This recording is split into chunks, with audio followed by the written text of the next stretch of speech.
आप सभी को मेरा राधे राधे। हिंदी के इस दूसरे लेक्चर में आप सभी का स्वागत है।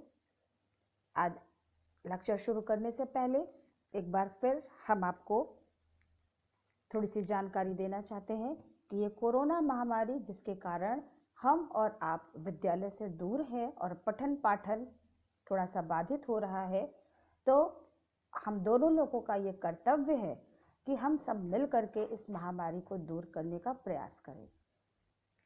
सावधानी थोड़ी सी अपनानी है, क्योंकि सावधानी हटी दुर्घटना घटी।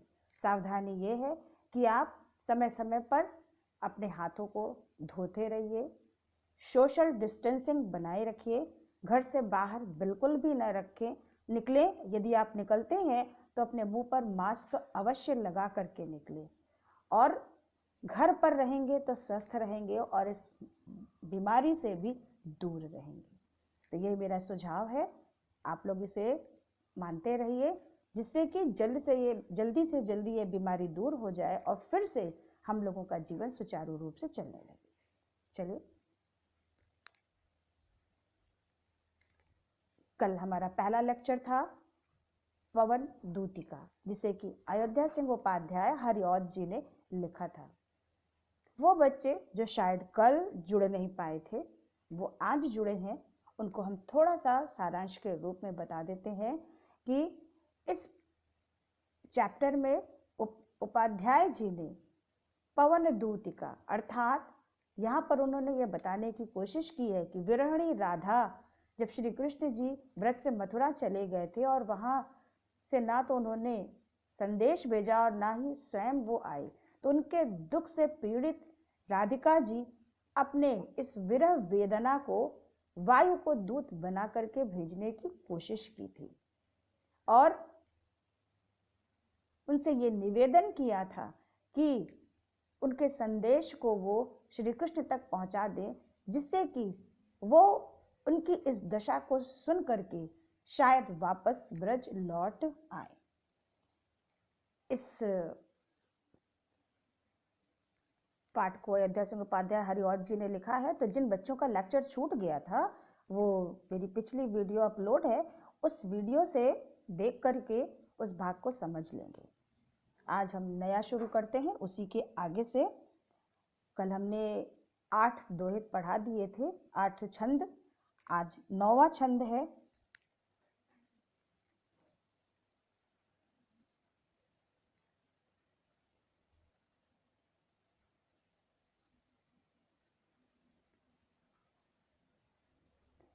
नौवां छंद है, जाते जाते पहुंच मथुरा धाम में उत्सुका हो।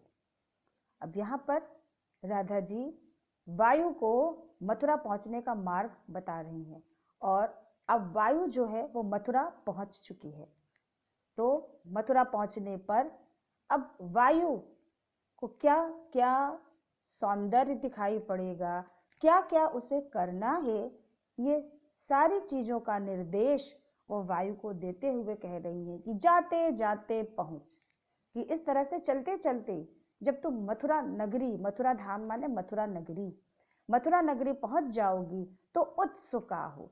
तो वहां पहुंचते ही तुम उत्सुकता पूर्वक उस नगर की शोभा को देखना, क्योंकि मथुरा एक भव्य नगरी है और न्यारी शोभा वर नगर की देखना मुग्ध हो जाना। वर माने श्रेष्ठ, और जब तुम उस श्रेष्ठ नगर की सुंदरता को देखोगी तो सौंदर्य को देख करके उस पर मोहित भी हो जाओगी। तू होवेगी चकित लख के मेरु से मंदिरों को। हे वायु, जब तुम वहां के मंदिरों को, जो कि बहुत बड़े बड़े सुमेरु पर्वत के समान है, मेरु माने सुमेरु पर्वत, हे वायु तुम जब उन बड़े बड़े मंदिरों को, ऊंचे ऊंचे मंदिरों को जो सुमेरु पर्वत के समान है, उन मंदिरों को देखोगी तो आश्चर्यचकित हो जाओगी, क्योंकि आभा वाले कलश जिनके दूसरे अर्क से हैं। अर्क माने सूर्य, क्योंकि उनके चमकते हुए कलश तुम्हें दूसरे सूर्य जैसे प्रतीत होंगे। तो हे वायु, जब तुम मथुरा धाम पहुंचोगी, मथुरा नगरी पहुंचोगी, तो वहां उत्सुकता पूर्वक उस नगर की शोभा को देखना। उस श्रेष्ठ नगर की शोभा को देखते ही तुम मोहित हो जाओगी। और जब तुम वहां के ऊंचे ऊंचे मंदिरों को, जो कि सुमेरु पर्वत के समान हैं, तो उन्हें देख करके तुम्हें आश्चर्य होगा, क्योंकि उनके जो बड़े बड़े चमकते हुए कलश हैं, उनको देख करके तुम्हें दूसरे सूर्य होने का भ्रम हो जाएगा। काव्यगत सौंदर्य के अंतर्गत, जैसा हमने पहले भी बताया, कि भाषा खड़ी बोली है और प्रिय प्रवास एक विरह से युक्त संग्रह है, इसलिए इस पूरे काव्य में जो रस है वो वियोग श्रृंगार है। छंद मंदाक्रांता छंद है और यहाँ पर उपमा अलंकार है। अब 10वां पद्य, देखे पूजा समय मथुरा मंदिरों मध्य जाना, नाना वाद्यों मधुर स्वर की मुग्धता को बढ़ाना। राधिका जी कहती हैं, हे वायु, पूजा समय मथुरा मंदिरों मध्य जाना, मध्य माने बीच में। हे वायु, तो मथुरा के मंदिरों में उस समय जाना जब वहां पर पूजा चल रही हो। और नाना वाद्यों, वाद्य माने वाद्य यंत्र, जो मंदिरों में जब पूजा होती है, आरती होती है, तो अनेक प्रकार के वाद्य यंत्र बजाए जाते हैं, तो वाद्यों का तात्पर्य वाद्य यंत्रों से है। और नाना माने अनेक, तो नाना वाद्यों मधुर स्वर की मुग्धता को बढ़ाना। उस समय मंदिरों में अनेक प्रकार के मधुर वाद्य यंत्र बज रहे होंगे और तुम वहां जाकर के उस मनोहर स्वर के माधुर्य को और भी बढ़ा देना। नाना वाद्य, वहां अनेक प्रकार के वाद्य यंत्र बज रहे होंगे और तुम वहां जाकर के उस मनोहर स्वर के माधुर्य को और भी बढ़ा देना। किवा लेके रुचिर तरु के शब्दकारी फलों को धीरे धीरे मधुर रव से मुग्ध हो बजाना। किवा माने अथवा, या फिर रुचिर माने सुंदर, तरु माने वृक्ष, शब्दकारी फल माने फलों के कुछ फल ऐसे होते हैं जिनके अंदर के बीज जब हम इस तरह से हिलाते हैं तो वो हिलते हुए हमें सुनाई पड़ते हैं, तो उन्हीं को शब्दकारी फल कहा गया है। तो राधिका जी कहती हैं कि या फिर किसी वृक्ष के बजने वाले फलों को हिला हिला करके मधुर ध्वनि करते हुए मधुर रव से मुग्ध हो बजना, तुम भी उस पूजा में अपना योगदान करना। किवा लेके रुचिर तरु के शब्दकारी फलों को धीरे धीरे मधुर रव से मुग्ध हो बजाना। राधिका जी कहती हैं कि या तो फिर किसी वृक्ष के बजने वाले फलों को हिला हिला कर मधुर ध्वनि करते हुए तुम भी उस पूजा में अपना योगदान करना। दूसरे अर्क से हैं यहाँ पर उपमा अलंकार, जैसा कि हमने पहले भी आपको बताया था। इसके अर्थ ये यहाँ पर लिखे हुए हैं, जहाँ से आपको मदद मिल जाएगी शब्दों का अर्थ ढूंढने में। फिर भी यदि कोई परेशानी हो तो आप निसंकोच पूछ सकते हैं। आशा करती हूँ आप लोगों को इतना समझ में आ गया होगा। अब 11वां, तू देखेगी जलद तन को जा वहीं तद गता हो। यहाँ पर वायु मथुरा पहुंच चुकी है और मथुरा पहुंचने के बाद वो वहां के मंदिरों में भी पहुंच चुकी है। चूंकि श्री कृष्ण जी मथुरा के मंदिरों में पूजा के समय अवश्य आते होंगे, तो राधा जी इस विश्वास के साथ कि जब तुम मंदिरों में जाओगी तो वहां पर बहुत से लोग होंगे, तो तुम कैसे पहचानोगी कि उसमें कौन हमारे प्रियतम भगवान श्री कृष्ण हैं।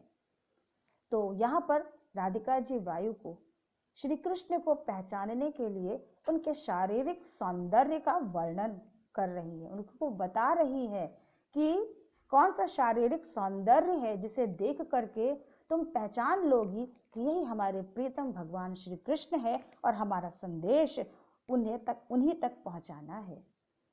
तो राधिका जी कहती हैं, तू हो देखेगी जलद तन को जा वहीं तद गता हो। जलद तन का मतलब है बादलों जैसे सांवले शरीर वाले। राधिका जी कहती हैं, हे वायु, जब तुम मथुरा पहुंचोगी तो वहां तुम्हें बादलों जैसे सुंदर सांवले शरीर वाले श्री कृष्ण जी दिखाई पड़ेंगे।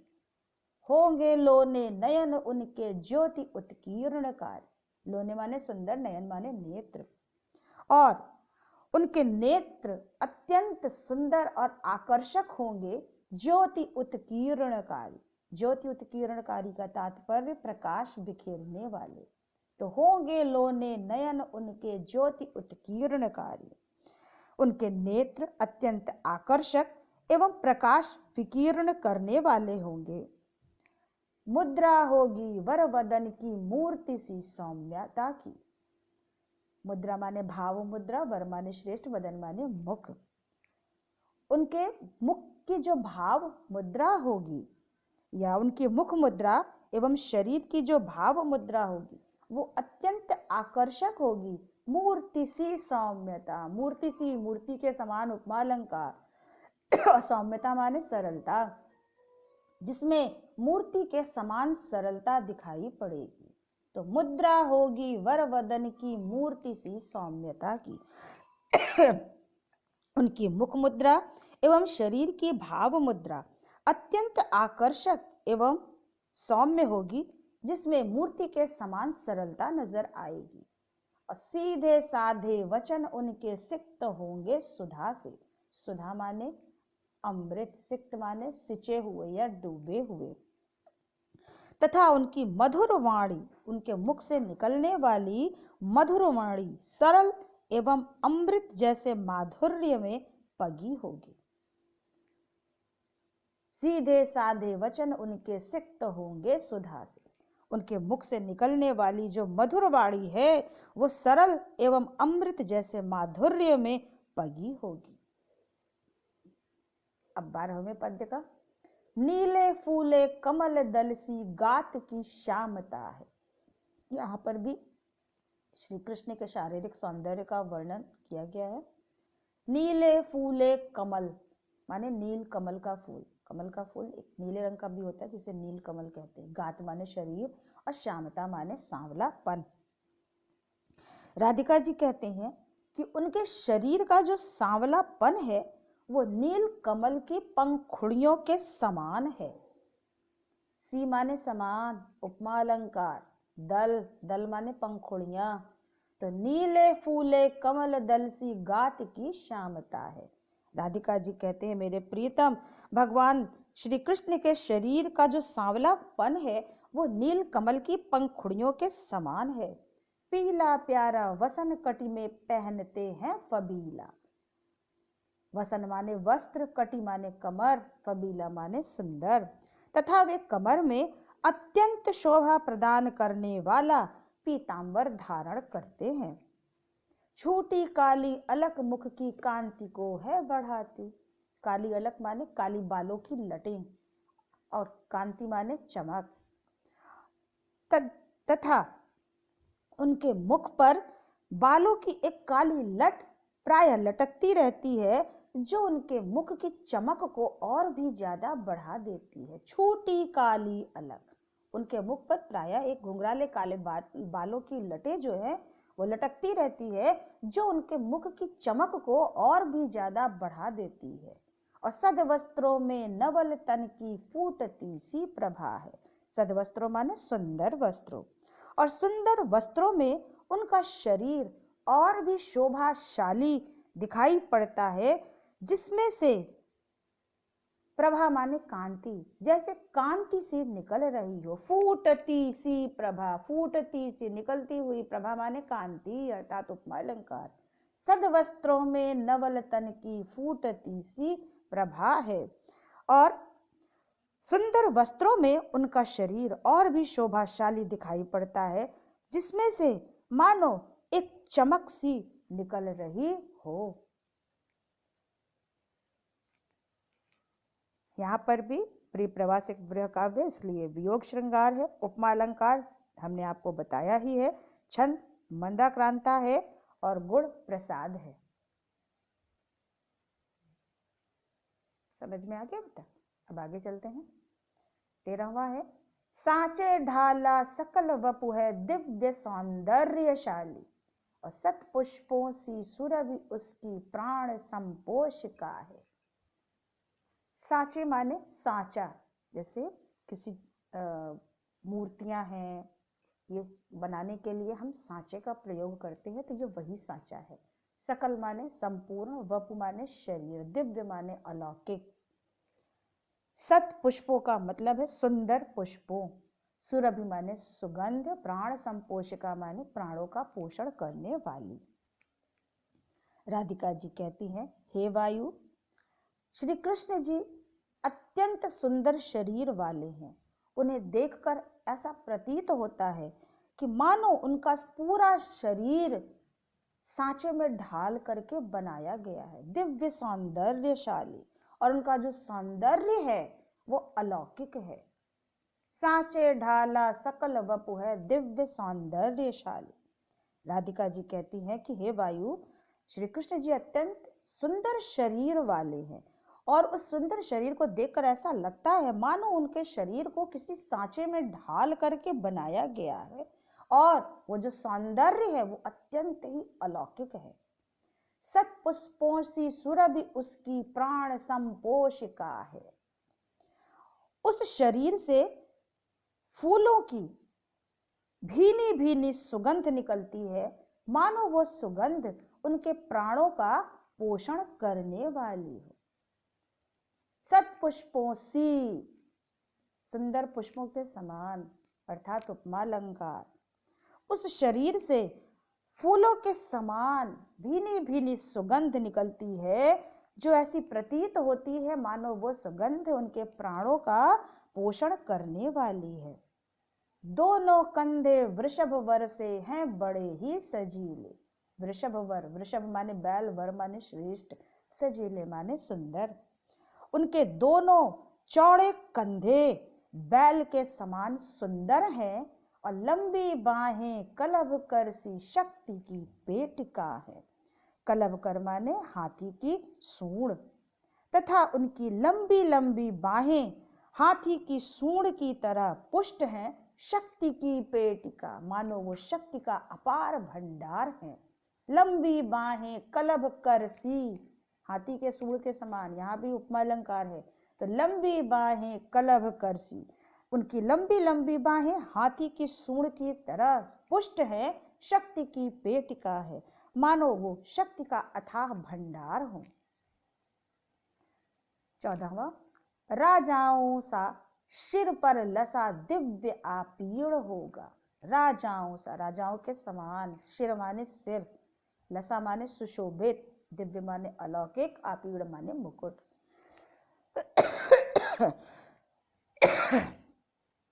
उनके सिर पर राजाओं के समान एक अलौकिक मुकुट सुशोभित हो रहा होगा। शोभा होगी उभय श्रुति में स्वर्ण के कुंडलों की। उभय माने दोनों, श्रुति माने कान, स्वर्ण माने सोने का, और कुंडल जो कान में पहनने वाला आभूषण होता है। तो शोभा होगी उभय श्रुति में स्वर्ण के कुंडलों की, और उनके दोनों कानों में सोने के कुंडल सुशोभित हो रहे होंगे। नाना रत्ना कलित भुज में मंजू के यूर होगा। नाना माना अनेक, रत्ना कलित माने रत्नों से जड़ा हुआ, भुज माने भुजाओं में, मंजू माने सुंदर, और केयूर माने बाजू बंद, जो आजकल लोग यहाँ बाहों में पहनते हैं उसे बोलते हैं बाजू बंद। और उनकी भुजाओं में अनेक प्रकार के रत्नों से जड़ा हुआ बाजू बंद होगा। मोती माला लसित उनका कंबुसा कंठ होगा। कंबुसा शंख के समान, उपमा अलंकार, कंठ माने गला, लसित माने सुशोभित होना, और उनका शंख जैसे गला मोतियों की माला से शोभायमान हो रहा होगा। तो राजाओं सा सिर पर लसा दिव्य आपीड़ होगा। हे वायु, मेरे प्रीतम भगवान श्री कृष्ण के सिर पर राजाओं के समान एक अलौकिक मुकुट सुशोभित हो रहा होगा, और शोभा होगी उभय श्रुति में स्वर्ण के कुंडलों की, तथा उनके दोनों कानों में सोने के कुंडल सुशोभित हो रहे होंगे। नाना रत्ना कलित भुज में मंजू के यूर होंगे। उनकी भुजाओं में अनेक प्रकार के रत्नों से जड़ा हुआ सुंदर बाजूबंद होगा और मोतीमाला लसित उनका कमबुसा कंठ होगा तथा उनका जो शंख जैसा गला है वो मोतियों की माला से सुशोभित हो रहा होगा। काव्यगत सौंदर्य वही होगा जो इसके पहले हमने आपको बताया था। ये अर्थ लिखे हुए हैं, आप लोग यहाँ से इससे मदद ले सकती हैं। अब है 15वां, तेरे में है ना यह गुण जो व्यथाएं सुनाए। अभी तक राधिका जी ने श्री कृष्ण के शारीरिक सौंदर्य का वर्णन किया जिससे कि वायु उन्हें पहचान सके, लेकिन अब राधिका जी वायु को यह बता रही हैं कि वायु कोई मानव तो है नहीं है कि श्री कृष्ण के मिलने पर वो हमारी विरह व्यथा को, दुख को बोल करके उन्हें सुना दे या समझा दे। वायु तो एक प्रकृति का उद्दीपन है। तो अब यहाँ पर राधिका जी वायु को बता रही हैं कि अगर तुम श्री कृष्ण को पहचान जाओ, वो तुम्हें मिल जाएं, तो किस प्रकार मेरी व्यथा को, मेरे दुख को, दुख की कहानी को तुम्हें उन्हें बताना है, क्योंकि तुम्हारे अंदर तो न बोलने का गुण है न समझाने का गुण है। तो तुम इस कार्य को करने में तुम्हें अनेक उपायों का सहारा लेना पड़ेगा। तो वो कौन कौन से उपाय हैं, अब राधिका जी इसके बारे में वायु को बता रही हैं। कहती हैं, तेरे में है ना यह गुण जो तू व्यथाएं सुनाए। व्यथाएं का मतलब है दुख, वेदना, पीड़ा। राधिका जी वायु से कहती हैं कि हे वायु, मैं जानती हूं कि तेरे पास वाणी का अभाव है, इसलिए तू मेरी दुख को भला कैसे सुना सकती है, क्योंकि तुम्हारे अंदर ये गुण ही नहीं है कि तुम मेरी विरह की कथा को सुना करके प्रीतम श्री कृष्ण को मेरी व्याकुलताओं से, मेरे दुख से उन्हें परिचित करा सके। इसलिए व्यापारों को प्रखर मति और युक्तियों से चलाना। प्रखर पति, मति माने बुद्धि, प्रखर माने तीव्र, तीव्र बुद्धि, युक्तियों माने उपायों। इसलिए ऐसी स्थिति में तुझे तीव्र बुद्धि और उपायों का सहारा लेकर के काम करना पड़ेगा। बैठे जो हो निज सदन में मेघ सी कांति वाले। मेघ सी बादलों के समान, कांति माने चमक वाले, अर्थात उपमालंकार। सदन माने महल, निज माने अपने। राधिका जी कहती हैं कि हे वायु, यदि बादलों के समान चमक वाले मेरे प्रीतम भगवान श्री कृष्ण अपने महल में बैठे हुए हों, तो चित्रों को इस भवन के ध्यान से देख जाना। तो तुम उस महल में लगे हुए सभी चित्रों को बड़े ध्यान से देखते हुए जाना। और जो चित्रों में विरह विधुरा का मिले चित्र कोई। अब 16वां है, जो चित्रों में विरह विधुरा का मिले चित्र कोई। पहले महल में अनेक प्रकार के चित्र लगे हुए होते थे, अपनी अपनी पसंद के अनुसार। जैसे आजकल भी लोग अपने अपने घरों में तमाम तरह की पेंटिंग्स का प्रयोग करते हैं, तो पहले राजमहल में भी इस तरह की चित्र लगे हुए होते थे। तो पहला उपाय राधिका जी ये बता रही हैं कि अगर मेरे प्रीतम भगवान श्री कृष्ण जो बादलों के समान सांवले रंग वाले हैं, चमक वाले हैं, अगर वो अपने महल में बैठे हुए हों, तो उस भवन में जो अलंकृत चित्र हैं उन सभी चित्रों को तुम ध्यान से देखना। और फिर करना क्या है उसको बताते हुए कहती हैं, जो चित्रों में विरह विधुरा का मिले चित्र कोई। फिर वो कहती हैं कि यदि उस भवन में कोई ऐसा चित्र मिले जिसमें विरहणी नायिका को दिखाया गया हो, तो जाके निकट उसको भाव से यो हिलाना। तो उस चित्र के निकट जाकर के इस भाव से उसे हिलाना। हिलाने का तात्पर्य उसके हाथ नहीं है, हिलाने का तात्पर्य है कि तुम इतनी तीव्र गति से बहना कि वो चित्र हिलने लगे। प्यारे हो के चकित जिससे चित्र की ओर देखे, और अनायास ही जब वो चित्र हिलने लगे तो मेरे प्रीतम भगवान श्री कृष्ण जी आश्चर्यचकित होकर के जब उस चित्र की ओर देखें, आशा है यो सुरति उनकी हो सकेगी हमारी। सुरति माने याद। तो मुझे आशा है कि शायद उस विरहणी के चित्र को देखते ही उन्हें हमारी याद आ जाए और हमारी याद आते ही शायद वो वापस ब्रज लौट आए। उपमालंकार मेघ सी कांति वाले, श्रृंगार रस है, खड़ी बोली है, छंद मंदाक्रांता है, गुण प्रसाद है, जो कि हमने आपको पहले भी बताया है, बार बार बता दे रही हूँ। तो ये काव्यगत सौंदर्य है। तो आप लोगों को समझ में आ गया होगा। आज के लिए इतना ही। फिर भी यदि कोई समस्या हो, कोई परेशानी हो तो आप मुझसे पूछ लीजिएगा टेलीग्राम ऐप पर, जहाँ पर हमने डाला हुआ है, जिसका लिंक डिस्क्रिप्शन बॉक्स में दिया हुआ है। आप सभी लोग उसे अपलोड कर लीजिए और सब्सक्राइब करिए।